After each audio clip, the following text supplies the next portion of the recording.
I'm going to talk about a paper on the influence of acceleration trade-offs on CO2 emissions and greenhouse gas regulations. And I just want to quickly acknowledge my co-authors, Meredith Fowley at Berkeley and Steve Skirlos at the University of Michigan. First picture of Steve I've seen where he looks more than 14. Probably because he's not wearing the trendy orange glasses. All right, so the motivation of this paper is the fact that many policies aim to influence producers' decisions on product design and also technology adoption in order to reduce the energy and environmental impacts of their products. So some examples include fuel economy regulations that apply to vehicles, appliance energy efficiency standards, and requirements for producers to take back their products at the end of life and dispose of them. So these, the costs and benefits of these policies depend on the engineering design trade-offs that producers have available to them to adjust product attributes such as energy efficiency and other product performance attributes. But policy analyses often do not consider these design trade-offs when they're assessing the costs and benefits of these policies. So as a result, they can significantly overestimate the regulatory costs of these policies and can also mischaracterize the influence of the policies on energy efficiency and other environmental impacts. So as a case in point, we examined the US automotive fuel economy regulations, and specifically the role that trade-offs between vehicle acceleration and fuel economy play in automakers' responses to these regulations. And those trade-offs are not currently considered by EPA or NHTSA, who promulgate the CAFE, the fuel economy regulations, and also the greenhouse gas emission regulations. So there's three main contributions of the paper. The first is that we develop an engineering design model of trade-offs between acceleration performance and fuel economy and nest it in a standard differentiated product oligopoly model so that we can capture the strategic decisions that firms in competition with each other make. We then use that model to show that policy analyses that ignore trade-offs between acceleration and fuel economy miss an important compliance mechanism that automakers can use to respond to the regulations, and that the compliance costs can be dramatically lower and greenhouse gas emission reductions significantly higher once these trade-offs are considered.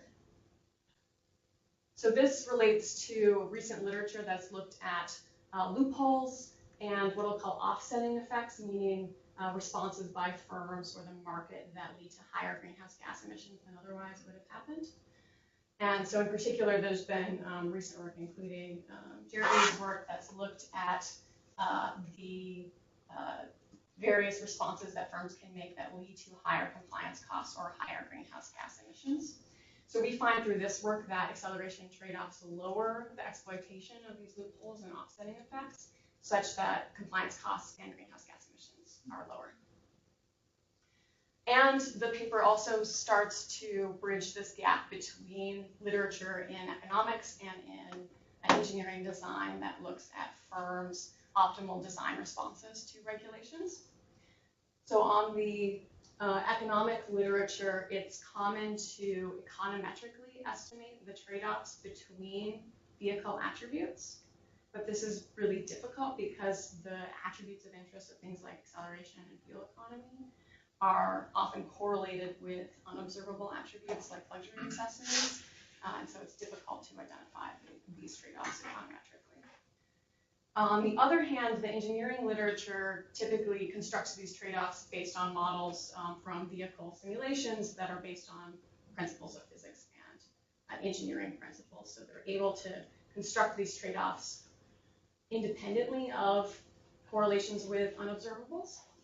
But the engineering design literature does not represent the strategic interaction of multi-product firms in competition with each other. So we're combining these two advantages of these two bodies of literature in this paper.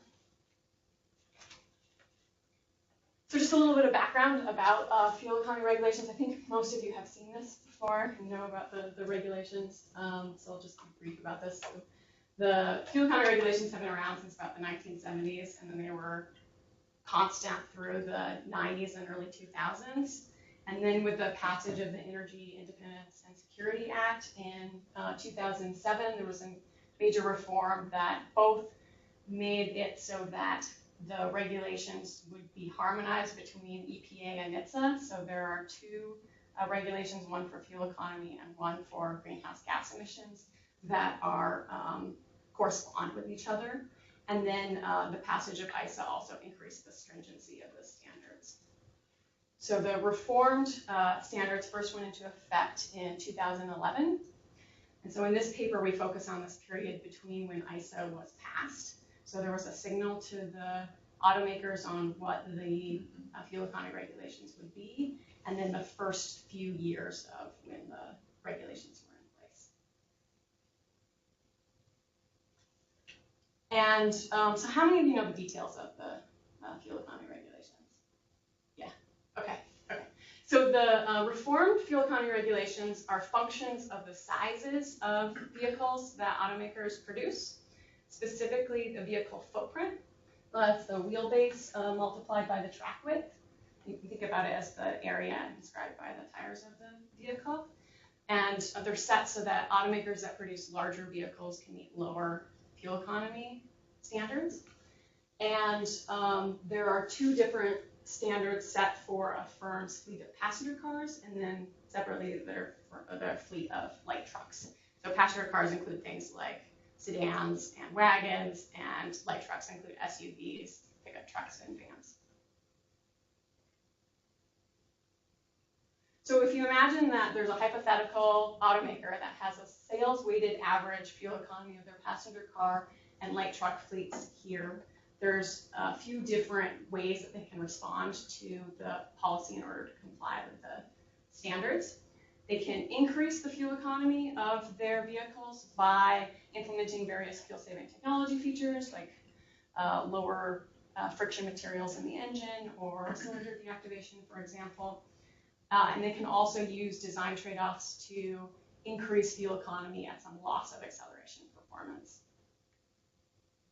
They could also shift sales by adjusting prices of their vehicles to move demand towards larger vehicles so that they can meet lower fuel economy targets.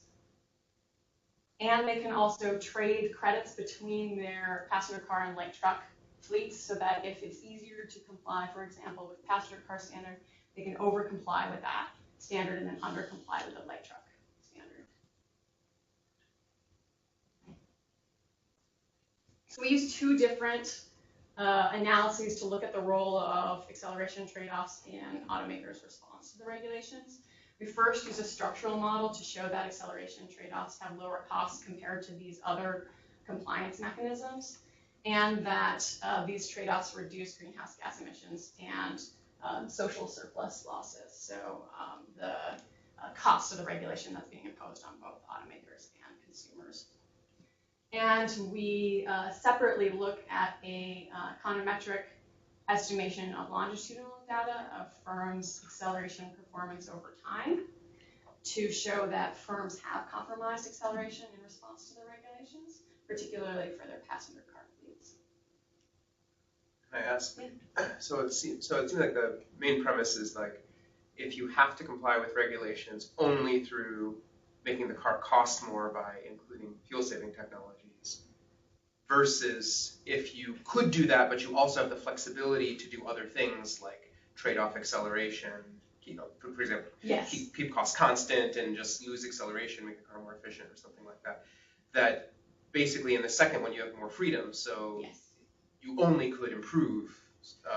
At least you only could improve on the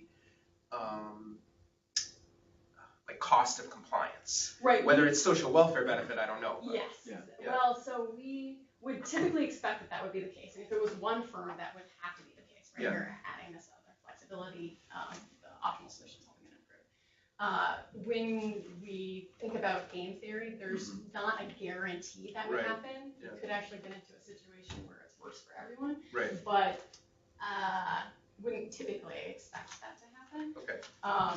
But the surprising thing that we found is the magnitude of how much it improves once we consider these trade-offs as well. Okay. Yeah. What negative aspects of compromising acceleration will be reflected here? I heard you talking consumer willingness to pay at the beginning. Yeah. Yeah. Yeah, well, so it's mostly in consumer demand. It is. So the automakers get profit hits. Okay. So there is kind of another dimension of constraint on acceleration that wouldn't have shown up on those two-dimensional charts. Yeah, exactly. I'll get to that. And that's a big thing of like the agencies currently aren't considering that, and they're not considering shifts in demand. Once you think about trade-offs with acceleration, though, you have to, because it's not about the cost of producing that vehicle, it's about the demand response. Which also has social welfare implications, because I get benefits from having good acceleration, and possibly, and possibly I'm even safer. I mean, maybe not, but like maybe I can avoid an accident because I can, zoom out of the way or get on the highway faster or something, and not be sort of at the whim of the truck in my lane. Yeah, that's a fair point. So I don't explicitly incorporate, the change of acceleration on accidents, for example. But as far as consumer considering acceleration, their considerations of safety and what vehicle they purchase would be folded into this. Okay, so on the I'll call it the structural model. It's the first analysis where we're folding in this engineering design model of attribute trade-offs into an oligopoly model of the auto industry. And in that model, we use information of the automotive development process to inform both the supply side model and the demand side model. And particularly, we're looking at this period of from when ISO was passed to the first few years of the reformed regulations, and so calling that a medium-term model. So the automakers can't change everything in that time period, and particularly, we're pulling from this information about the development process that there's a point in the development process where certain aspects of the vehicle will be fixed, particularly like powertrain architecture and what the vehicle segment will be, and also target key dimensions of the vehicle. But automakers can still use other levers to adjust fuel economy, particularly by adjusting variables in the powertrain, including the final drive ratio in the transmission, and also by adding other fuel-saving technology features like cylinder deactivation to improve fuel economy. Interesting. So where does this sequence come from? So this is from these are from these references of. So is it pretty universal that the automakers have a set of things that are decided 5 years before, and then a different set of things that are locked in 3 years before, or something like that? And so it's pretty standard that there's this target catalog that when you start planning your product portfolio going forward and what vehicles will be redesigned, that there's a set of targets of specifically, what are we talking about as far as vehicle segment, how many engine options there will be, what segment it will be, how many doors the vehicle will have, for example, and target dimensions. That's pretty standard as far as I've seen coming through these analyses within particular automakers. The timing does depend a little bit on the specific automaker, but we're following the agency's timing. So basically what they were is that EPA? EPA, and it's in that they put any sort of change of target dimensions outside of this range of the 1 to 6 years response of how automakers could respond to the reformed fuel economy standards. If you're interested in, because one aspect is, since the regulations are based on vehicle size, would that encourage automakers to adjust this so that they have more flexibility on adjusting size? I have another paper that looks particularly at that one. But for this one, we're considering dimensions fixed. You can still adjust the sales weighted average size by adjusting prices, but within a particular redesign of the vehicle, the dimensions are fixed. Yeah, it just seems like there are certain companies that really focus on we build this type of car, and we make very few changes to it, and we're really solid on that, especially the imports, some of the imports. Mm-hmm. And there are other companies like GM that are it's a Windows, every version is different. Right. Or so I don't know, that's why I'm curious. Yeah. Sure. Yeah. So and then this is just based on how far in a window you could be able to change these particular aspects of the vehicle, but there could be variation among automakers as well. Cool. So this is the basic form of our structural model. So every firm maximizes their profits with respect to the 0 to 60 mile per hour acceleration time, the various technology features, and the prices of all of their vehicles. And they're subject to the constraint of the regulations.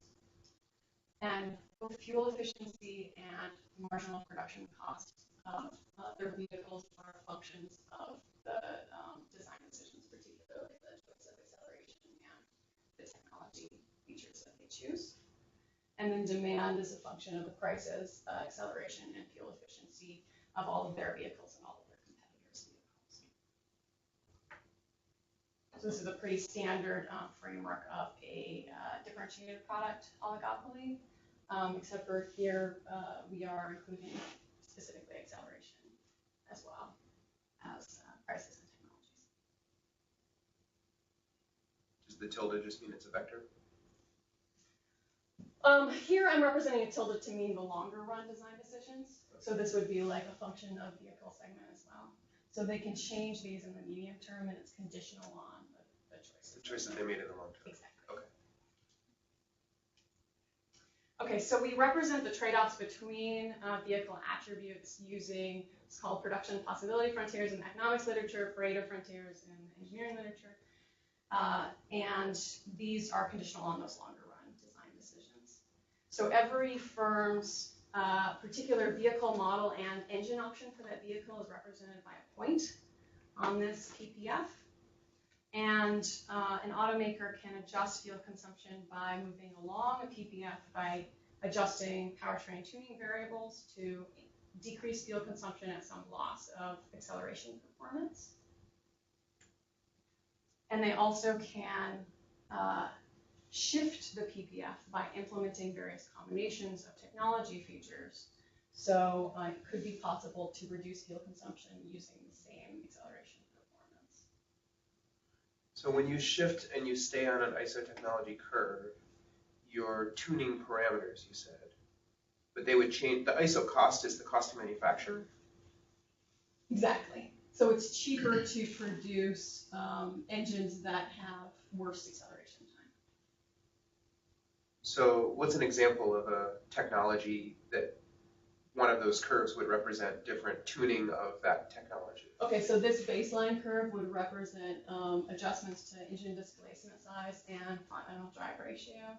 So you say it's a V6, that line is a V6 with a turbo. Exactly. And then the adjustment on the line is like, what did you say was or timing, even spark this one timing? would be better of like non-turbo, and then once you include turbo, then the whole curve shifts down. Yeah. But moving along the curve, it's like, okay, so you have the non-turbo, and what are you changing about the engine that costs money but stays the same engine? So if you adjust the final drive ratio in the transmission, you can move along here, and then also the engine displacement size. So you can think of that as actually putting in a different engine, but the rest of the aspects of the vehicle are the same, and it's the same type of engine, like not adding turbo, not adding some other deactivation. I see. So the technology is kind of like the class, and then it has a bunch of parameters that represent the movement along the frontier. Okay. Exactly. So and they can do any combination of these, right? So you could shift and improve both acceleration and fuel economy, or also make adjustments between the two. So the ISO technology curves don't have to be, they could cross. They could potentially, they don't in the case that I'm looking at with all the different combinations of technology features. I have looked at that. But. So then why would anyone ever use the upper technologies? Aren't they just dominated? No, these all cost money. So implementing technology features increases your production costs. Oh, I see. So you can think about this as in 3 dimensions between acceleration, fuel economy, and cost. Okay. And I'm going to get to that right now. Basically, so technologies are discrete choices, right? And we can think about any combination of technology features, but it still gives us a set of discrete frontiers here. The trick with that is that there's so many different types of combinations that this becomes computationally intractable. So 256 different combinations of technology features, and then depending on the automaker, you can have up to 116 vehicles. And then because it's a equilibrium model, I want the simultaneous optimum of all of these, so this becomes a really large problem. So in order to attractively solve this, what we did was we first figure out what the baseline frontier is, so with no additional technology features, and then determine how it shifts with the addition of each combination of technology features, and then approximate this as a continuous surface. So you can think of it as a 3D surface between costs, fuel economy, and acceleration performance. Which is probably good, because if you had discrete and you tried to do a game, you might not have equilibrium. Yeah. You have to do like a mixed game or something like that. Yeah. So this solves that problem too. And good point. Okay. Yeah, and it's also just, I'd like to work more on the computational side, but it's also just really, really difficult to even try to solve it for it. Okay, so being able to construct that baseline PPF with no additional technology features, we rely on vehicle performance simulations, specifically using AVL Cruise. So this is a software that is used by the automotive industry to inform their powertrain development process, and it allows us to test the fuel economy test cycles for that, EPA uses to verify automakers' compliance with the regulations, and then also test the 0 to 60 mile per hour acceleration time. And we can adjust the both engine displacement size, final drive ratio in these simulations, as well as other aspects of the vehicle to conform to those longer run design decisions. And we run simulations over very small intervals of those input variables so that we can more accurately construct those frontiers. So we run almost 30,000 simulations using the software. And so do you, that's going to be different for every vehicle type, like a compact hybrid is going to have a totally different frontier than a pickup truck diesel. Exactly. So does that mean you have to like run all those simulations for every class and every? Yeah, I would do 7 different vehicle classes, and then have like baseline so that longer run design decisions are marked to a particular representative vehicle in that class. And then things like the technology features would be applied also in these simulations. I'll talk about them in a little bit. So does that mean those 30,000? Does that mean, like, suppose one of your classes is pickup truck? Yeah. Does that mean all pickup trucks by all manufacturers have the same model, the same trade-offs? Well, a conditional on their weight, yes. Okay. Their baseline weight for that, because that does really influence what those trade-offs look like. It not only shifts it, but it rotates it. So we can include that as well. So then we determine how the frontiers shift with the addition of technology features. And these are taken from the agency's estimates of how technology features influence both fuel consumption and production costs. And those are based on information from the automakers as well as independent studies from the national academies.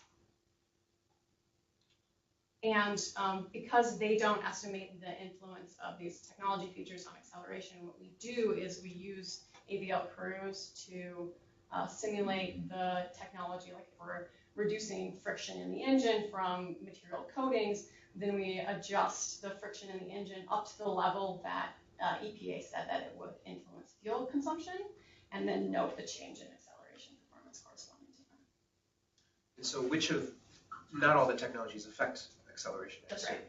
So like VBT or cylinder deactivation or GDI or like, yeah, so is there a sometimes, list? yeah, so sometimes there is no effect, and sometimes it does compromise significantly. So like with aggressive shifting, like adjusting the programming of the transmission to shift earlier would significantly compromise acceleration performance. Is there a list in the paper of the? Yes, yeah. I'd be interested to see that. Yeah, absolutely. Happy to share the paper too. I'm also implementing right now a few additional ones, and we do some tests in this, like robustness checks, to both add the level at which these technology features can influence fuel consumption and their cost as well. I'll show you the results in time.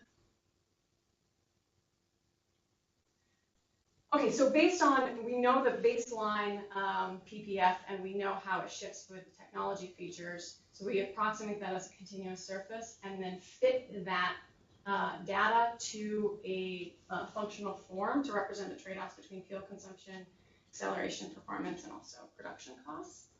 And we try many, many different types of the functional form of these equations so that we can more accurately characterize what those trade-offs are. So these perform the best according to the ACI key information criterion. So we fit this for 7 different vehicle segments, and I'll show just one for an example, but we have similar statistical significance and fit with the other vehicle segments. The one exception being luxury cars, because those are a very different class of cars. So those fit significantly worse, but they're less than 1% of sales. So don't anticipate that would significantly affect our results. What do you use to determine what was a luxury car? Just like price or? So this was based on the segments that are defined by, we use data from Chrome systems. So this is like what is put on the, like what dealers use for their labels. Is that how you determine your like 7 vehicle classes too? Exactly. Yeah. The agencies use larger vehicle classes, so we match the more finer definitions of segments to their vehicle classes when looking at the influence of the technology features on fuel consumption and costs. Okay, so remember that was based on simulation data, not on observed vehicle attributes. So we wanted to validate it by comparing it to observed vehicle attributes. So in comparing what the model would predict for fuel consumption and acceleration performance for observed vehicles, we see that it fits reasonably well, about R² of 0.8. And then we also wanted to compare it to the econometric approach, because remember how I mentioned it's difficult to identify these econometrically because they're correlations with unobserved attributes. And so we econometrically estimated the same functional form relationships using observed vehicle attributes. And as we expect, what our model that's based on these vehicle simulations shows that fuel consumption can be reduced to a smaller change in acceleration performance than the econometric results imply.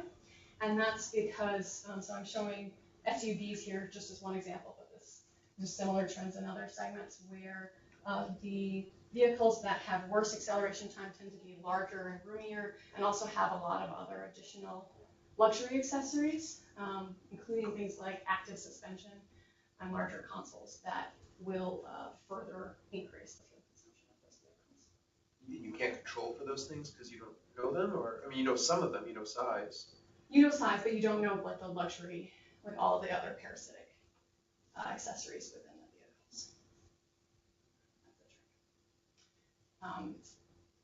We're on a separate project. I'm trying to, working with Waleed, and we're trying to scrape data to get more information about those luxury accessories from Edmunds. Do they really consume that much energy that they would drop fuel economy more than like 1 mpg or something? Yeah, like apparently like active suspension is really bad for fuel economy. Okay, I can see that. I don't have specific numbers for some of these, just that I haven't found data that's out there. I'm looking at the hit with fuel consumption, but some of them are. And when you're looking at the older vehicle, what's your range of data? Years? For this one, particularly just for this comparison, I'm doing 2006 as the baseline, so that was right before ISO was passed. Okay, so that gives me this engineering design model of the trade-offs between attributes and production costs. And so then we nest it in this oligopoly model. But we also need to know what the demand is as a function of these vehicle attributes and prices. So for that, we estimate a random. So did you talk about cost? I missed it, or? I didn't show the fit. Oh, yeah, I did. It was in the here. So this is the production cost estimates are taken from the agency's estimates of how those technology features influence. Okay, so the regressions you're showing below, there's one production cost, one for fuel consumption, and one for production cost. Okay, I see. Okay. And that's coming off of the Omega model, or? It's the, it's not, well, it's inputs into the, into Volpe's model. Okay. I think some of them are not harmonized. What we tried to do was when there was a discrepancy to move in favor of lower cost technology features, because that would help to make our results, if anything, an underestimate of acceleration trade-offs. So on the demand side, estimating a mixed budget model or random coefficient utility model. And this is based on disaggregated consumer information of their vehicle purchases. So we have information about consumer demographics. And we include interactions between those demographics and vehicle attributes in the model. This is in the style of Train and Winston's 2007 demand estimation. So we can't just estimate this model in this one using standard like OLS, for example, because there are correlations between the vehicle attributes and unobserved vehicle attributes. So if we did that, then our estimates on the coefficients would be biased. So the standard approach in the literature is to use instrumental variables that help control for those correlations, including vehicle attributes that are considered fixed in the particular medium term of the model. This has had a couple of different criticisms. The first is that commonly in the literature, attributes that are considered as instrumental variables include things like horsepower and acceleration performance, which can and many times be changed in the same time period as prices and fuel consumption. And then the second criticism is that even if you can't change those longer run design decisions, they still might be correlated with unobserved attributes. And so we make a very modest contribution in terms of only choosing those instruments that we have evidence that they take longer time periods to change than the attributes that we're interested in. But we still have to make this assumption that those longer run design decisions are uncorrelated with unobserved attributes in this. But we do also robustness checks, just changing consumer willingness to pay for fuel economy in the results to test how sensitive those results are to the demand estimation. So two questions. Yeah. One, can you define all the symbols? And two, if you restrict, does that leave you with enough instruments? I mean, like BOP had to use, the instrument squared and other stuff like that to try to get it. So if you restrict, how do you get enough instruments? We do that too. So let me start with your first question. So this is the utility of consumer N for vehicle J, and it's represented by this delta, which is the average utility for all consumers for that vehicle. And then these are interactions with that particular consumer's demographics and vehicle attributes. So for example, if they have children, was the interaction with SUVs or minivans more likely to purchase. And also if they live in a rural area, interactions with pickup trucks. So wait, mu is the coefficient and y is like a interaction. It's like a consumer demographic times a. Yeah. Okay. And then this is the random coefficient on vehicle attributes. So this is representing heterogeneity across the population for fuel economy, acceleration, performance, and also the size of vehicles. And this is the error term. And then the average, so what's with this standard sort of approach based on Ferry, Levinson, and Piggy's VLP, it breaks out the average utility of all consumers as this regression on vehicle attributes. And by doing that, since this is a linear equation, then we can actually use instrumental variables to control for those correlations with these vehicle attributes and unobserved attributes.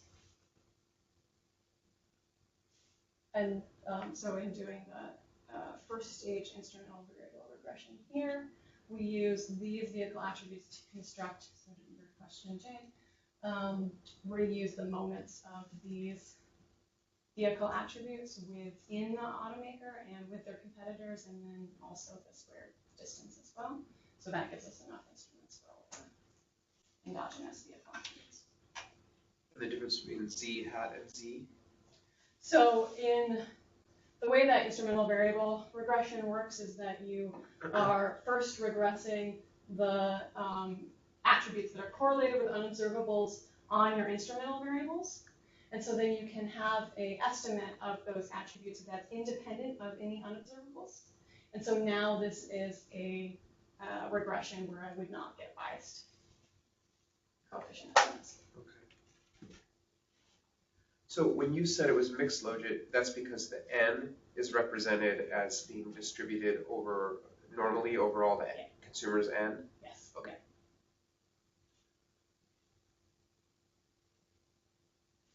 Okay, so that gives me both the demand side and the supply side of the structural model. And so we use that for counterfactual simulations. And I'm just gonna, noticing I'm low on time, so I'm just gonna skip ahead. So basically, this is a summary table for our counterfactual simulations. And I'm showing a simulation specification where firms cannot use trade-offs between acceleration and fuel economy, but they can use these other compliance mechanisms. And then one where they can trade off acceleration in addition to those other compliance mechanisms. So the first thing that I want to mention is that when you see, once they can use acceleration trade-offs, then we see substantially worse acceleration time. So this means that 0 to 60 mile per hour acceleration slowed by 0.6 seconds. And that's about a 10% loss in acceleration performance. And then even when I don't allow them to trade off acceleration performance, acceleration gets slightly worse, and that's because they're shifting sales to slightly larger vehicles, which have slightly worse acceleration performance. So I'm interested in the influence of not including acceleration and then including these acceleration trade-offs on these various offsetting effects. And what we see is that they're substantially lower once firms can use acceleration trade-offs. So for example, the increase in the share of light trucks relative to passenger cars is 7.5% when they can't use acceleration trade-offs. And that drops down to 0.1% once they can. And the increase in the share of the outside good, which is a used vehicle, which has worse fuel economy, is 16% when they can't use acceleration trade-offs, and that drops down to 0.8% once they can. So I don't know that I'll articulate the question eloquently, but back to the consumer issue. So in the case where you can exploit acceleration trade-offs, since you don't have some of the gaming that other modeling might do, does this presuppose that all manufacturers are exploiting that acceleration trade-off in a way that they're still able to woo consumers? Or is that? If I'm understanding the question correctly enough, they have the flexibility to choose acceleration or not choose acceleration, so we're not imposing that on them. But yeah, they can adjust it any way they want to. So we typically do see that across an automaker's whole fleet of their vehicles, some of them get significantly better acceleration performance. They some do, of them have okay. significantly worse. Yeah, so they're moving in those consumers. Well, and I guess given the set of constraints here, if you're not choosing acceleration, you're making the vehicle expensive in other ways to still comply. Yeah. Okay. Yeah, or potentially just shifting all of your sales, like you're making the consumers unhappy by just pushing them into those vehicles that exceed their fuel economy targets. I see. Okay.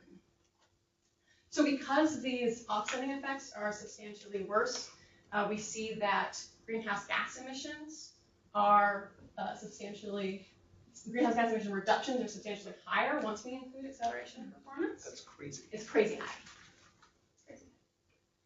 And they're not exploiting these loopholes that all have significant influence on total greenhouse gas emissions.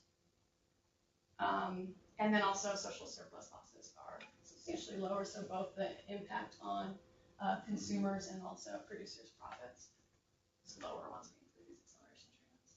Did you mention at the beginning that you have seen in some time series that acceleration is changing? Yes, yeah. If I have time, I will get to that as well. Okay. I think I can get to that in the next 10 minutes. so that, we also did an econometric regression of longitudinal data on firms' acceleration performance over time. So what you're seeing here is the sales-weighted average acceleration performance across all U.S. automakers for passenger cars and light trucks. And ISO was first announced in 2007, and the reformed regulations went into place beginning in 2011. But automakers could earn credits in that early time period, which they could then use to comply with the regulations later on. So we look for changes in acceleration performance in 2 time periods. First, when ISO was first announced, and then when the regulations went into effect. And basically what we're doing here is we're estimating the rate of change of firms' acceleration performance over time, and then seeing how the policy affected that rate of change. And so we estimate those trends for passenger cars and light trucks separately because they have these 2 different functions for fuel economy targets. And the coefficients estimated on D1 is the early period after ISO was passed, but before the regulations went into place, and then D2 is once they went into place. So there are multiple specifications in here. I'm trying to control for what I can given the data that's available. So in the first specification, we're controlling for changes in real gas prices, which we would also expect, right, would change acceleration performance over time. And then in the second, also controlling for vehicle weight. And so what these show is that there's a statistically significant effect of the regulations on firms' acceleration performance in both the period when, in both specifications, once the regulations went into play for passenger cars. And then we see it in the first specification for light trucks, but then once we control for weight, it attenuates. So the total effect of the policy. That's interesting because people don't care as much about acceleration with trucks. They might care about towing capacity. Yeah. There might be something else that's being compromised, like a different engineering attribute. Yeah, it's true. And at least with acceleration, it's tricky because it's 0 to 60, but at least with acceleration, you get the effect of torque on it. Oh, yeah. Just hang out there. So if you add the coefficient estimates of both D1 and D2, that's the estimated effect of the policy on acceleration performance from 2006 to 2014. And so what we see is adding these together in both of the specifications where we're controlling for weight. The total effect on passenger cars is about 0.66 seconds and 0.67 for light trucks, and that's quite close to the results that we got from the structural model, 0.6 seconds. I don't want to make too much out of the fact that those are very close, especially because these aren't all precisely estimated, but interesting to note using 2 different analyses. What are the numbers in parentheses? Those are the standard errors. So why are they negative? Yeah, that's an excellent. I think that is just because I coded this into Excel and it's it like interpreted the parentheses as negative things. Okay. Yeah. Yep. Okay. All right. So basically, in summary of using these 2 different analyses, they imply that acceleration trade-offs are important compliance mechanism for firms to respond to the regulations. They can also have a large impact on both greenhouse gas emissions and social surplus losses resulting from the regulations. And so from that, our conclusions are that the policy analyses should consider these design trade-offs when estimating the costs and benefits of the regulations. And also when the agencies are determining the appropriate level to set the standards at in future years, they should consider these acceleration trade-offs. We'll call Mr. Pruitt and let him know. Too soon. So any other questions? That's all I have as far as slides.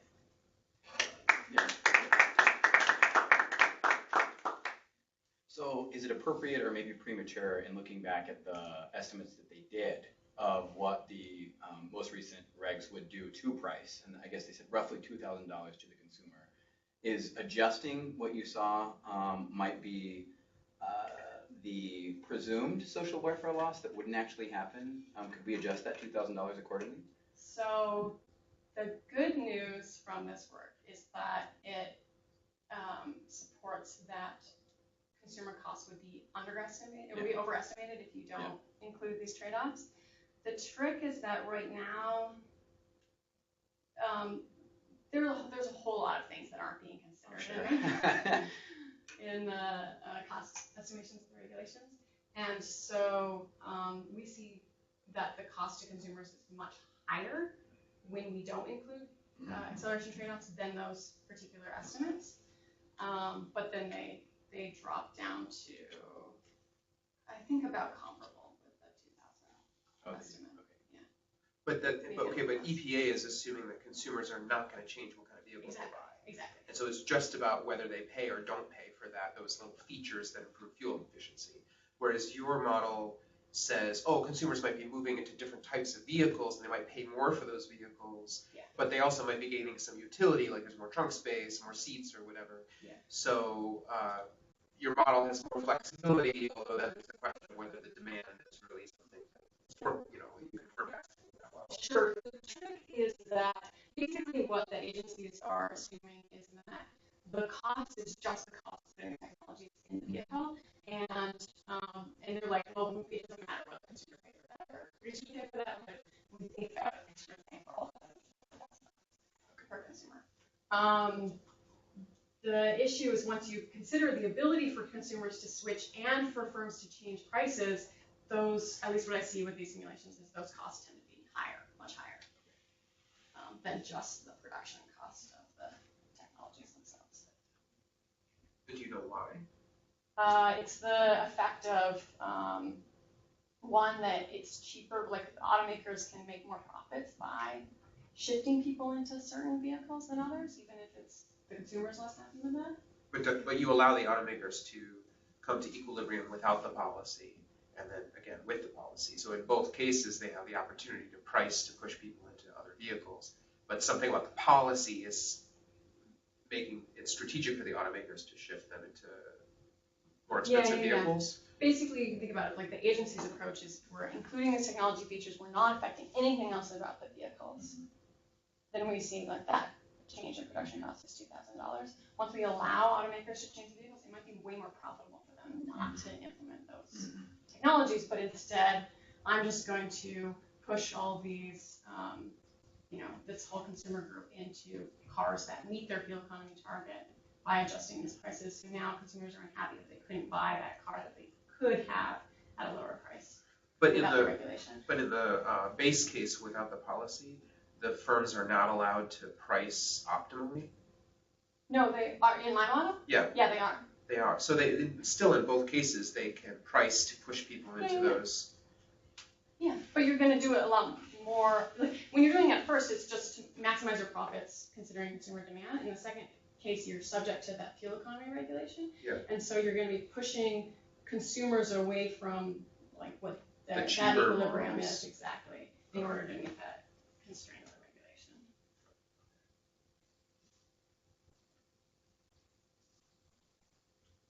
We've got about a minute left. It's just about time. Well, my question right at the beginning was about like, is acceleration the main thing that you're trading off with fuel economy, or are there other things? And then when you showed the truck results, I was like, maybe that's the case where there is another thing. Yeah, so maybe we can think about that a little bit. I guess what I was saying was that at least with using acceleration, it's like a proxy for torque. Like you would include torque, so that would be the main thing that I'd be concerned about. Like if I used horsepower, then it would be a problem for trucks, pickup trucks in particular. But and I should also mention in the constructing those PPS, I included towing constraints for pickup trucks as well.